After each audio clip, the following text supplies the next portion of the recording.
नमस्कार, मी अनिल आबाजी पाटील, राहणार शिरापूर, तालुका मोहोळ, जिल्हा सोलापूर। पहिल्या प्रथम महाराष्ट्र राज्यातील सर्व पत्रकार बांधवाला माझी हात जोडून विनंती आहे। मी 16/5/2019ला चारा छावणी शासन मान्यता घेऊन सुरू केली होती।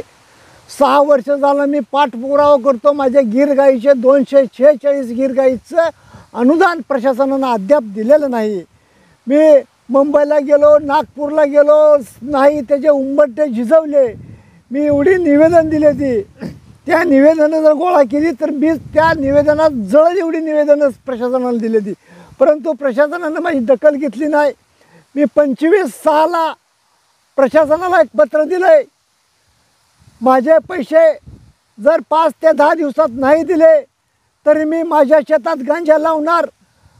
म्हणून मी उद्या 6 तारखेला ह्या माझ्या मालकीच्या स्वतःच्या शेतात मी उद्या गांजाची लागवड करणार आहे। आज पंढरपूरला राज्याचे मुख्यमंत्री आलेत। पत्रकारांनी त्यांना सवाल विचारावा माझ्याबद्दल की 5 वर्ष झालं मी संघर्ष करतोय, परंतु अनुदान का दिलं नाही। ही माझी स्वतःची शेतीसुद्धा 5 वर्ष झाली पडाक आहे। मला खायाची पंचायत झालेली आहे। मला 30 ते 32 लाख रुपये लोकांचं चारा छावणीतलं देणं आहे। कर्जाचा डोंगर डोक्यावर झालेला आहे। मी आत्तापर्यंत आत्मदानाचे इशारे दिले। आत्मदान करण्यासाठी मुंबईला गेलो, आत्मदान करण्यासाठी झाडावर चढलो, पण पोलीस प्रशासनाने मला येऊन माझी आत्मदान रद्द केली। तर मी ठरवलं आहे, शिवछत्रपतीचा महाराष्ट्र, महामानव डॉक्टर बाबासाहेबांचा महाराष्ट्र आहे। आता आत्मदान करायचं नाही, देणं झालं तरी गांजा लावायचा।